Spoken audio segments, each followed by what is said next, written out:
Metaverse.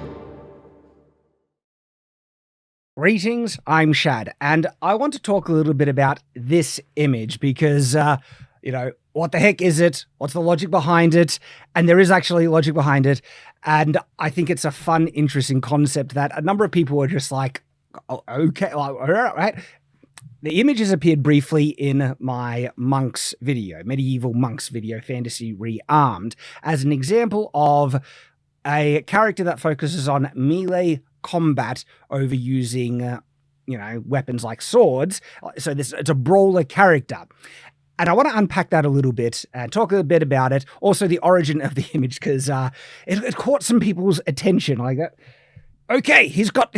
So the thing is, though, this is actually based off of a drawing that I did on this concept years ago, where I wanted to have a character that, brawler character, how would they approach that? Not necessarily a martial. It's related to the martial arts monk concept because in my Fantasy Realm video, I talk about some of the, inconsistencies with it fitting in a medieval world. And this isn't necessarily a monk, though it could be. I think you would need at least the cowl, like a monastic cowl, to make it look more like a monk.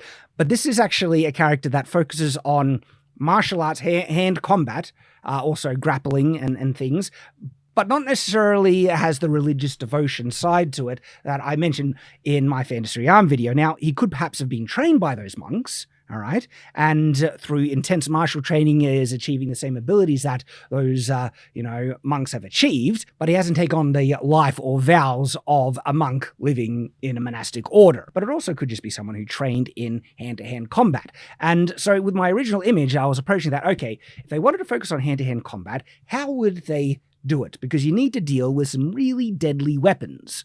Swords, blades, and usually, of course, people wear armor. The thing is, though, armor, although not nearly as restrictive as many movies have depicted, you can be very maneuverable in armor and things like that, it is still restrictive. It restricts your ability to breathe, I know from experience. You get exhausted quicker wearing it.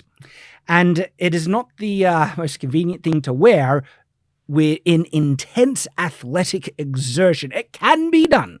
People have conditioned themselves to do it. But whatever level of conditioning you train yourself to be able to achieve while wearing armor, you would be able to exert yourself to a longer degree, perform higher athletic feats outside of that armor.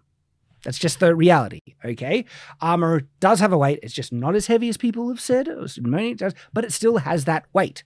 And so what about a character that wanted to maximize their athletic ability and not restrict themselves in wearing that armor, but still try and be able to take on people who are using really serious deadly weapons? And this was kind of, what if he wore full gauntlets and greaves? And this would enhance both defense and offense, because look, brass knuckles, that can, just the small, harder surface, right, can enhance people's damage potential significantly, nowhere near as much as like a dagger, which just makes the lethality jump up. And that does raise the important question, why would anyone just not use a dagger or even small weapons or anything like that? And I was like, what about if they really valued grappling? Because grappling can be done vastly better with your hands than nearly any weapon that you might try and use to assist it, Our hands are just really, really good at grabbing, manipulating objects. And interestingly enough, one of the ways that people fought and combated people in armor was actually through grappling. Armor is so protective that it protects people against so many types of weapons that one of the legitimate tactics people used historically was grappling to immobilize the person in armor, and then they would use a dagger usually, right? Not always though, but they would then usually use a dagger or something like that to get through the eye slit or in one of the, gaps in that armor. But because armor allows the full range of motion that any person would want, it means you actually can put people who are wearing armor in arm locks and submission holds. It can be a very effective way to immobilize and defeat someone in armor through grappling. And so here is the logical through line that justifies this kind of concept and character, a brawler who their logic is, I want to maximize my ability to fight and perform athletic feats for as long as possible, and they felt armor is too restrictive, but then also wanted to keep their ability to grapple and put people in submission holds and have the maneuverability that they regularly have, this is the kind of options or depiction that I think a person who has those goals could end up gravitating towards. Oh, and just because the world pushes this whole equal treatment between the sexes so much, here is a female equivalent of it, just as enhanced as the male version, you could say. All right, having something to enhance damage potential is really useful, and so gauntlets and everything, it's effectively brass knuckles, but even more so, right?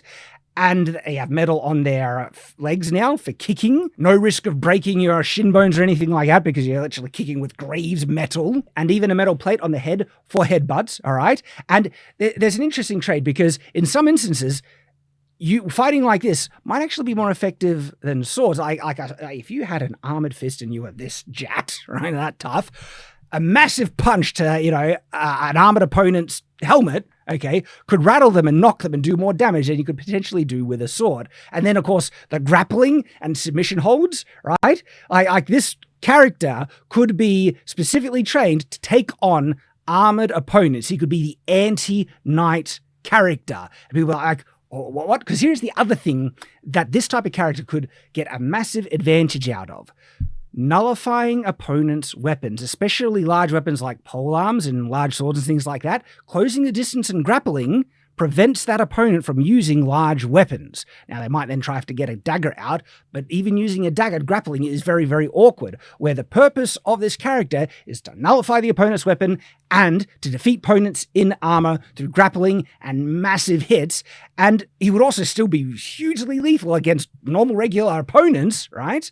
And they're able to fight much longer than people in armor because of extra conditioning, but also none of that weight. And it's the athletic approach. The reason why they're not wearing many clothes is just the same reason that athletes in the Olympics don't tend to wear much. Exposed skin, sweat, cooling down. They approach it that way as well. These are athletic characters that focus on brawling and grappling combat to defeat armored opponents, stuff like that. And they approach it that way.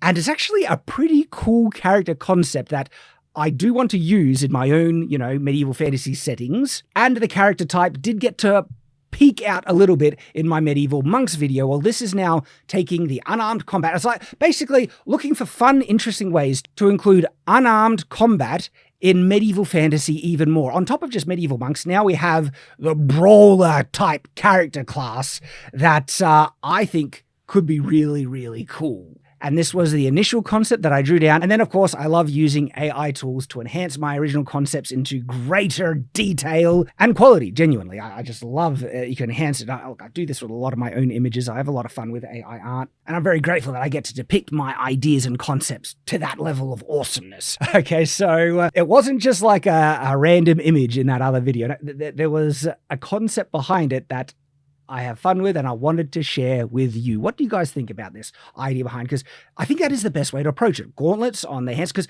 he can block so many weapons with those gauntlets. And your like arms, like it's interesting how easy you could actually potentially block sword strikes with fully gauntleted hands, okay? Because sometimes it can be harder to block a sword strike with a sword, depending, because a sword is a narrow bit of steel. Granted, it has a wide range, but you have two arms that are very maneuverable and versatile that you can block and cover yourself quite considerably. And so the defensive capacity, even though he's not wearing armor, those gauntlets can block a lot. And so the concept, okay, gauntlets, defense, actually gives them quite a decent amount of defense, as well as on the legs. But then it enhances the combative ability, and because their gauntlets got the fingers, accessible, full grappling capacity on top of it. I like it. Let me know what you think. And if you haven't seen my medieval monks video, how the classic superhuman martial artist type character could be integrated in a medieval setting better by looking at medieval monastic orders. So that video is right there. I hope to see you there. And until that time, farewell.